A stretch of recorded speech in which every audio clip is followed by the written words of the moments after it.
भारत माता की, भारत माता की, छत्रपती शिवाजी महाराज की, धर्मवीर छत्रपती संभाजी महाराज की, जय भवानी, जय भवानी, जय जय जय जय जय भवानी, जय जय जय जय जय शिवाजी। हिंदवी स्वराज्याचे सरसंस्थापक छत्रपती शिवरायांना मानाचा मुजरा करतो। भारतीय राज्यघटनेचे शिल्पकार भारतरत्न डॉक्टर बाबासाहेब आंबेडकर यांना मानवंदना अर्पित करतो। आज ज्यांच्यामुळे आपण हा भगवा पटका घालू शकलो, ज्यांनी खऱ्या अर्थानं या देशामध्ये अशी अवस्था होती की उद्याची पहाट ही कशी असेल हे कोणालाही सांगता येत नव्हतं। अशा काळामध्ये छत्रपती शिवरायांना देव, देश आणि धर्माकरता लढण्याची शिकवण दिली आणि हिंदवी स्वराज्याची निर्मिती केली। त्या राष्ट्रमाता, राजमाता जिजाऊ माँसाहेब यांच्या चरणी नतमस्तक होतो। आणि ज्यांनी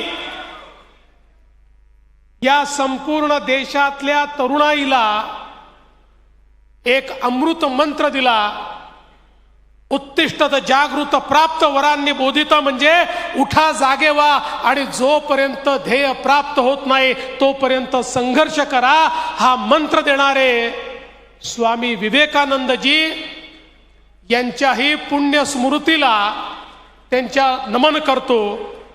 आज या ठिकाणी आपल्या या महाविजयी अधिवेशनाची सांगता करण्याकरता, समारोप करण्याकरता आपल्यामध्ये उपस्थित झालेले भारताचे कणखर आणि कर्मठ गृहमंत्री आणि ज्यांचा उल्लेख आधुनिक भारतातले चाणक्य म्हणून केला जातो, ते आदरणीय अमितभाई शहा,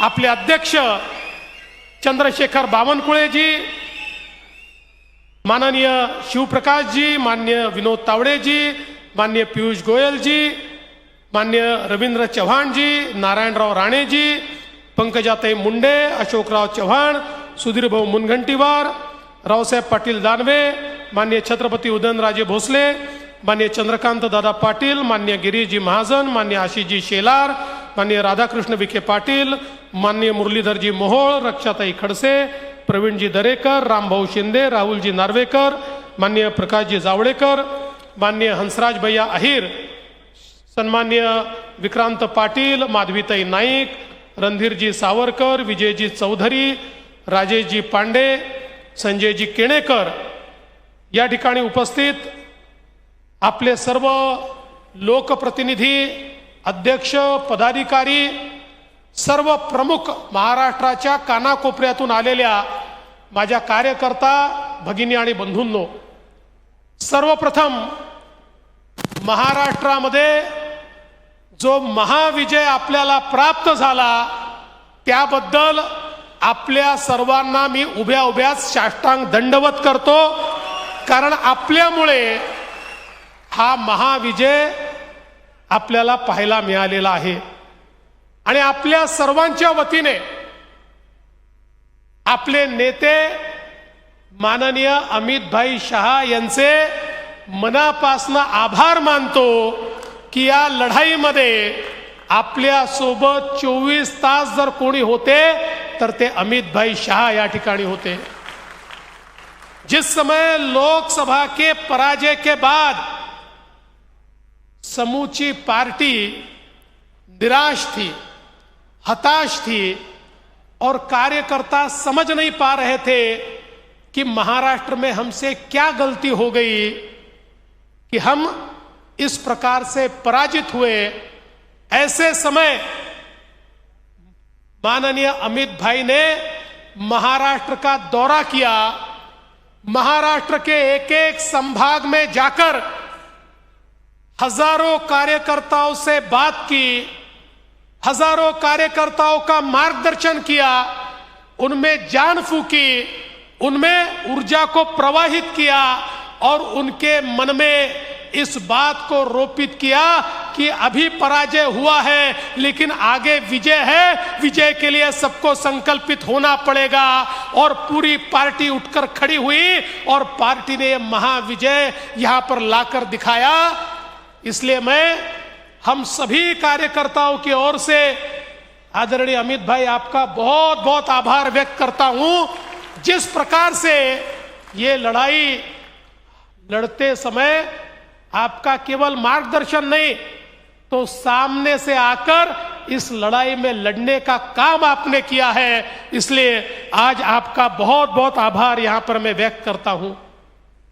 मला अतिशय आनंद आहे की हे महाअधिवेशन आपण शिर्डीमध्ये घेतलं, कारण आपल्याला सगळ्यांना माहिती आहे की साईबाबांनी आपल्याला मंत्र दिलाय श्रद्धा आणि सबुरीचा, आणि श्रद्धा आणि सबुरीचा मंत्र आपल्या भारतीय जनता पक्षामध्ये सगळ्यात महत्त्वाचा आहे। राष्ट्र प्रथम म्हणजे श्रद्धा आहे आणि अंत में मैं म्हणजे सबुरी आहे।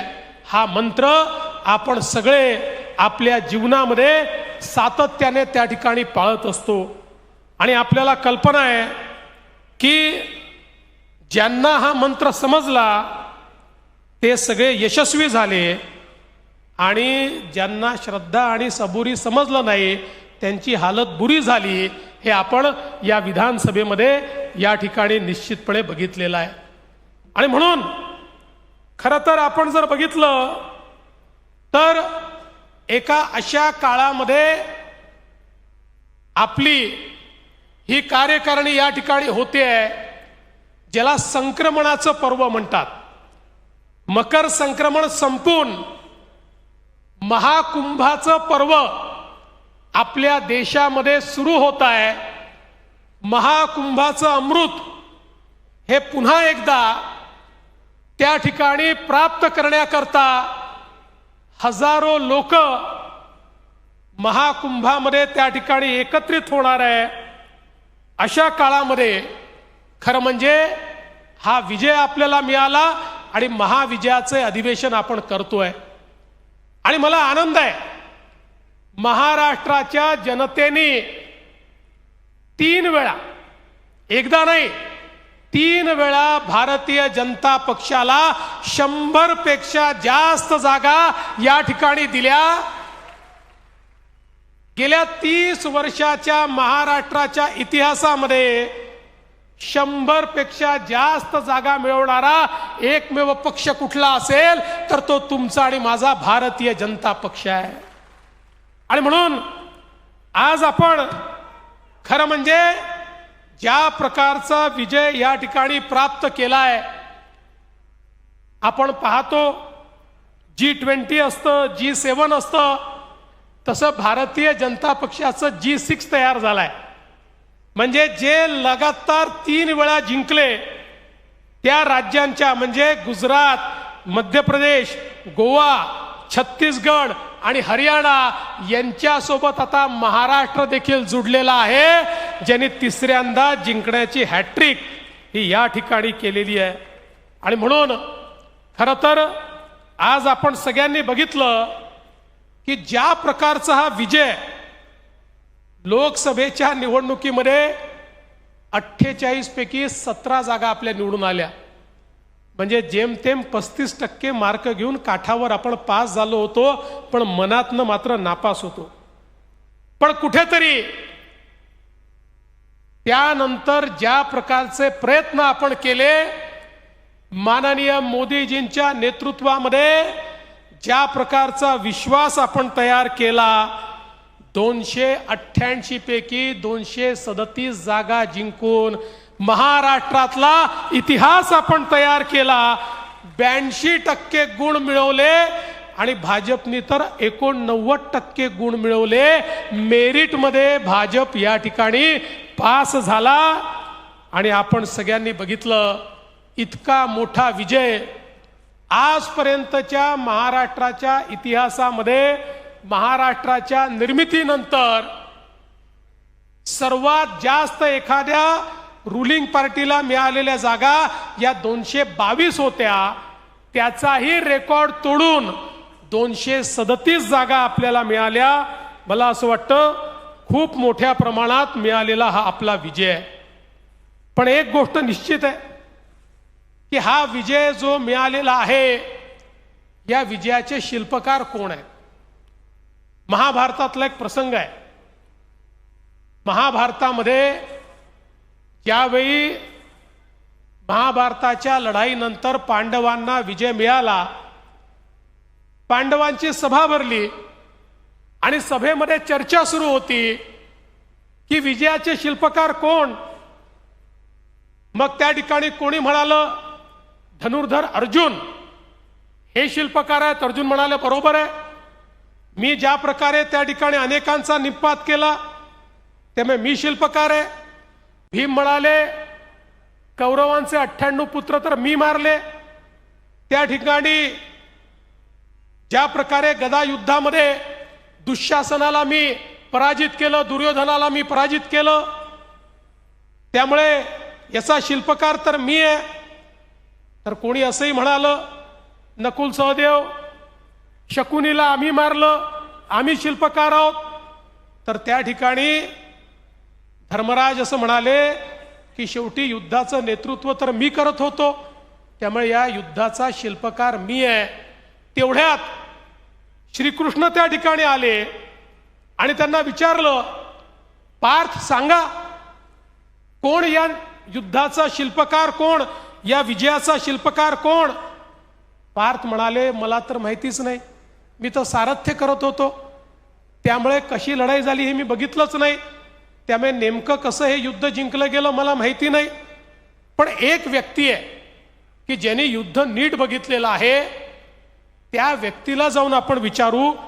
ती व्यक्ती म्हणजे बर्बरिक, म्हणजे भीमाचा मुलगा घटोत्कच, त्याचा मुलगा हा बर्बरिक। हा बर्बरिक जो होता याला असा वर मिळाला होता की हा कधी पराजित होणार नाही, पण त्याला असाही वर होता की जो हारेल त्याच्याकडनं हा लढेल। त्यामुळे श्रीकृष्णाला त्या युद्धाच्या पूर्वीच माहिती होतं की याला जर आपल्या बाजूने घेतलं तर आज आपल्या बाजूने लढेल, उद्या दुसऱ्याच्या बाजूने लढेल, आणि म्हणून श्रीकृष्णाने त्याला त्या ठिकाणी खरं म्हणजे एक प्रकारे शिक्षाच दिली होती आणि त्याला भस्मसात केलं होतं, पण आशीर्वादही दिला होता की हे युद्ध तो पूर्णपणे बघू शकेल, आणि म्हणून त्याचा केवळ चेहरा जिवंत होता आणि ते युद्ध त्यांनी जवळून बघितलं होतं। आणि म्हणून या बर्बरिकाकडे सगळ्या पांडवांना घेऊन श्रीकृष्ण गेले आणि मग त्यांनी सांगितलं की सांग, या प्रत्येकाचं म्हणणं आहे की हे युद्ध त्यांच्यामुळे पांडवांनी जिंकलाय। अर्जुनालाही वाटतं, त्या ठिकाणी युधिष्ठिरांनाही वाटतं, भीमालाही वाटतं, नकुल सहदेवांनाही वाटतं, तू सांग हे युद्ध कोणामुळे जिंकलाय? त्यावेळी तो बर्बरिक म्हणाला की अरे बाबांनो, तुमच्या कोणामुळेच हे युद्ध जिंकता आलं नाही, हे युद्ध केवळ आणि केवळ पार्थामुळे जिंकता आलं, श्रीकृष्णामुळे जिंकता आलं। तुम्हालाही कल्पनाच नाही की या ठिकाणी भीष्माचार्य, द्रोणाचार्य, कर्ण यांच्यासारखे योद्धा मारण्याची तुमची क्षमताच नव्हती, पण त्या ठिकाणी तुमच्यासोबत पार्थ होते म्हणून हे युद्ध जिंकता आलं। तसं आपल्या या निवडणुकीमध्ये, निवडणुकीच्या युद्धामध्ये लोकांचा जो विश्वास जिंकायचा होता, तो विश्वास जिंकण्याकरता त्या पार्थाची भूमिका किंवा त्या केशवाची भूमिका तुम्ही सगळ्यांनी या ठिकाणी निभावलेली आहे। तुम्ही केशव होतात आणि मोदीजी माधव होते। या केशव आणि माधवामुळे आपल्याला हा विजय मिळालेला आहे, आणि म्हणून मी खरं म्हणजे हा संपूर्ण विजय महाराष्ट्रातल्या भारतीय जनता पक्षाच्या या सगळ्या कार्यकर्त्यांना समर्पित करतो आणि तुम्हाला साष्टांग दंडवत करतो। तुमच्यामुळे हा विजय या ठिकाणी आपण प्राप्त करू शकलो. आणि म्हणून आज खरं म्हणजे हा जो काही महाविजयाचा आपण ही अधिवेशन घेतलेलं आहे, एक प्रकारे आपले सगळ्यांचे आभार मानण्याचं हे अधिवेशन आहे. आपल्या सगळ्यांना धन्यवाद देण्याचं अधिवेशन आहे. आणि म्हणून आपल्याला धन्यवाद या ठिकाणी देत असताना येत्या काळामध्ये आपल्या समोर अनेक आव्हानं देखील आहेत. कारण आपल्याला कल्पना आहे की शेवटी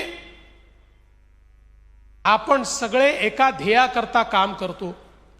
चाणक्याचं एक सुंदर वाक्य आहे की चाणक्य असं म्हणतो, राजा बनना ये सुखी बनने का मार्ग नहीं है. म्हणजे राजा होणं म्हणजे सुखी होणं नाही आहे, तर राजा होणं म्हणजे जनतेची सेवा करणं आहे. आपल्या सुखाकरता राजा बनायचं नाही आहे, जनतेची सेवा करण्याकरता राजा बनायचं आहे. तसं आपल्याला हे जे शासन या ठिकाणी मिळालेलं आहे ते सुखासीन होण्याकरता मिळालेलं शासन नाही आहे, तर या शासनाने आपली जबाबदारी वाढवली आहे. राज्यकर्ते म्हणून आमची आणि संघटन म्हणून तुमची, आपल्याला सगळ्यांना जनतेला सुखी करण्याकरता आता यापुढे काम करायचं आहे. आणि म्हणून आपण जर जिंकलो म्हणून सुखासीन झालो, जिंकलो म्हणून थांबलो, जिंकलो म्हणून आता आराम करू अशा आविर्भावात गेलो तर कदाचित जनतेने जो मॅन्डेट आपल्याला दिलेला आहे, जो आशीर्वाद आपल्याला दिलेला आहे, त्या आशीर्वादाशी कुठेतरी द्रोह होईल. आणि म्हणून पुन्हा एकदा महाविजयाच्या अधिवेशनानंतर त्याच ताकदीनं आपल्याला मैदानामध्ये उतरायचं आहे. आपल्याला कल्पना आहे, भारतीय संविधानाला 75 वर्ष पूर्ण झाले आहेत. संविधानाच्या अमृत महोत्सवी वर्षामध्ये आपण आहोत. भारतरत्न डॉक्टर बाबासाहेब आंबेडकरांनी एक असं संविधान आपल्याला दिलं जे जगातलं सर्वोत्कृष्ट संविधान आहे. ज्या संविधानाने प्रत्येकाला जगण्याचा अधिकार दिला, ज्या संविधानाने खऱ्या अर्थानं या भारताला सर्वोच्च भारत बनवण्याची एक संधी उपलब्ध करून दिली. आणि आपले नेते माननीय नरेंद्र मोदीजी म्हणतात, मला कुठल्याही धार्मिक ग्रंथापेक्षा भारताचं संविधान महत्वाचं आहे, कारण हेच संविधान सामान्यांची सेवा करण्याकरता मला शक्ती देतं. हे संविधानाचं अमृत महोत्सवी वर्ष आपल्याला खऱ्या अर्थानं या ठिकाणी भारताची लोकशाही मजबूत करण्याकरता, संविधान रुजवण्याकरता वापरायचं आहे. आपल्याला कल्पना आहे, लोकसभेच्या काळात आपण बघितलं, संविधान विरोधी शक्ती, अराजकतावादी शक्ती, या शक्तींचा प्रादुर्भाव या महाराष्ट्रामध्ये आपल्याला पाहायला मिळाला.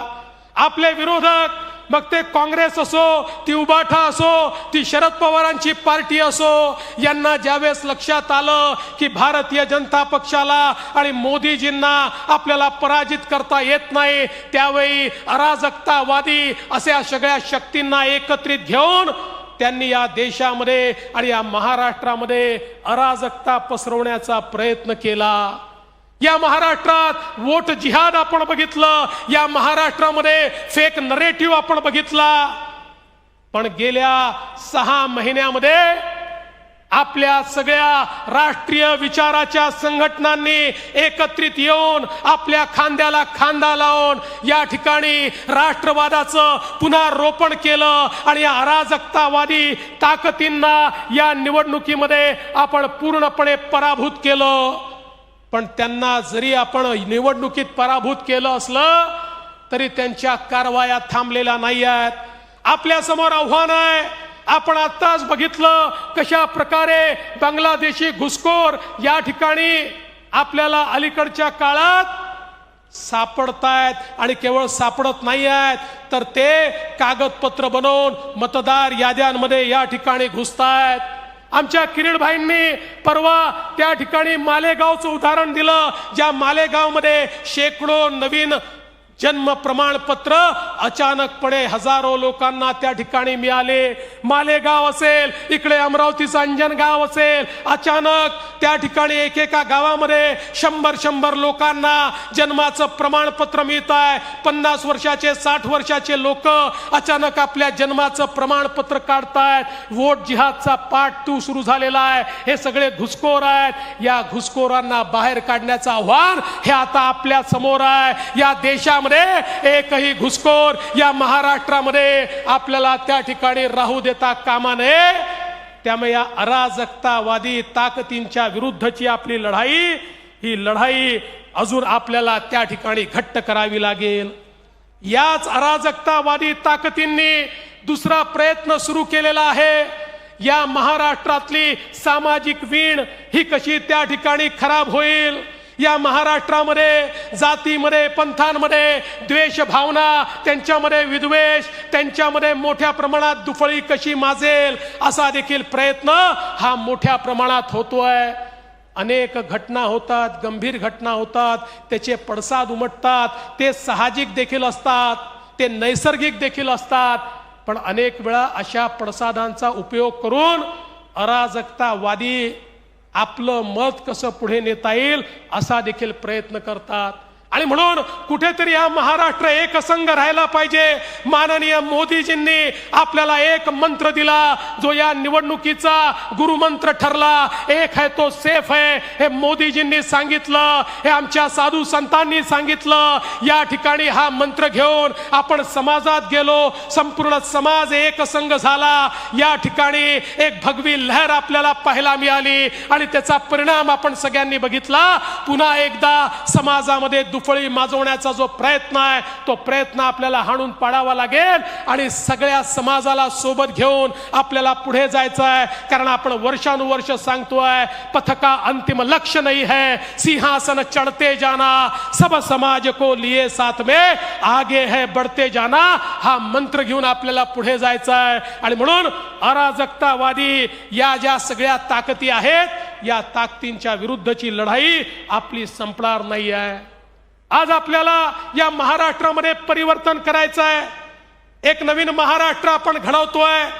या महाराष्ट्रामध्ये माननीय मोदीजींच्या नेतृत्वामध्ये ज्या प्रकारे 2014 ते 19, त्यानंतर 2022 ते 24 आपण या ठिकाणी काम करून दाखवलं, ती गती आता महाराष्ट्राला पुन्हा प्राप्त करून दिली आहे.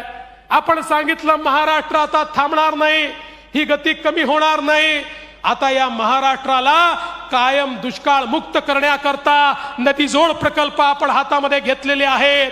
ज्या नदीजोड प्रकल्पाच्या माध्यमातून यातला मराठवाडा असेल, आमचा उत्तर महाराष्ट्र असेल, आमचा विदर्भ असेल, यातला दुष्काळ हा कायम भूतकाळ करायचा आहे. या ठिकाणी शेकडो किलोमीटरचे कालवे तयार करून नद्यांना आपापसात जोडून समुद्रात वाहणारं पाणी हे गोदावरीच्या खोऱ्यामध्ये आणून आणि आपल्या महाराष्ट्राला पाणीदार करण्याचं स्वप्न आपल्या सरकारने या ठिकाणी बघितलेलं आहे.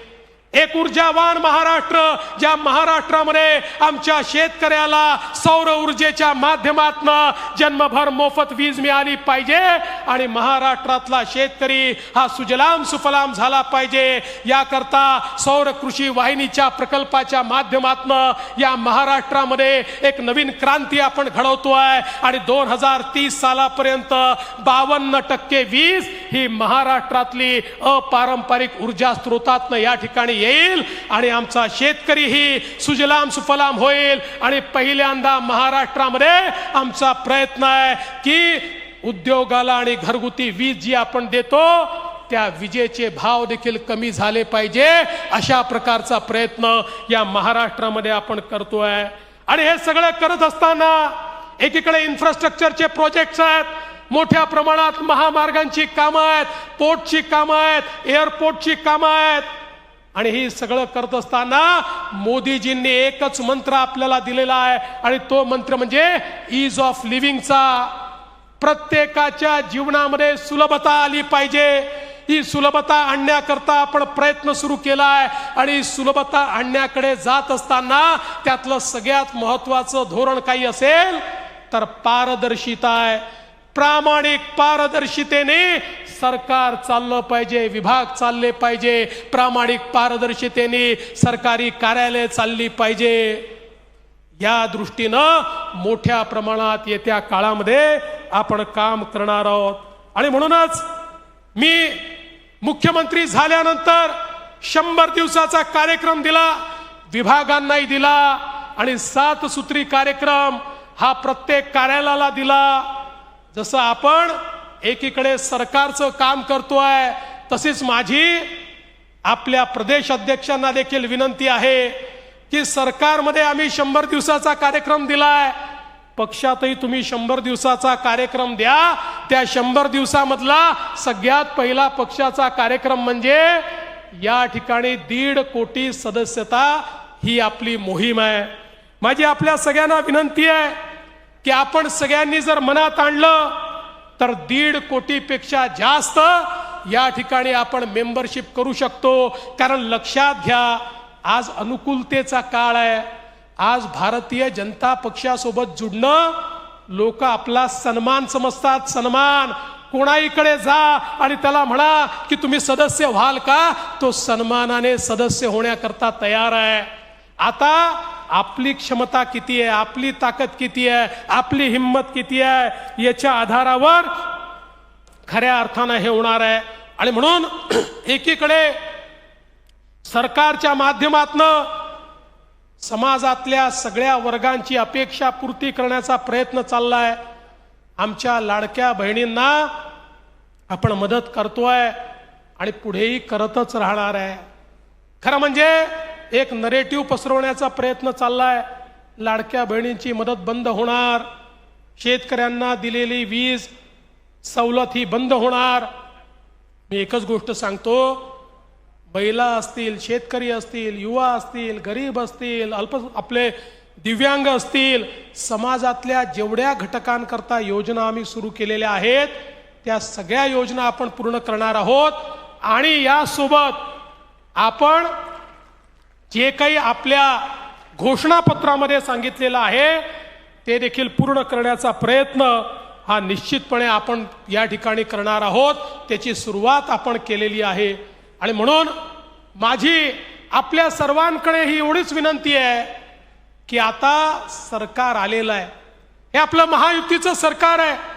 माननीय आपले उपमुख्यमंत्री आणि माजी मुख्यमंत्री एकनाथराव शिंदेजी यांच्या नेतृत्वातली शिवसेना असेल, अजितदादा पवारांच्या नेतृत्वातली राष्ट्रवादी काँग्रेस असेल, यांना सगळ्यांना सोबत घेऊन आपल्याला पुढची वाटचाल करायची आहे.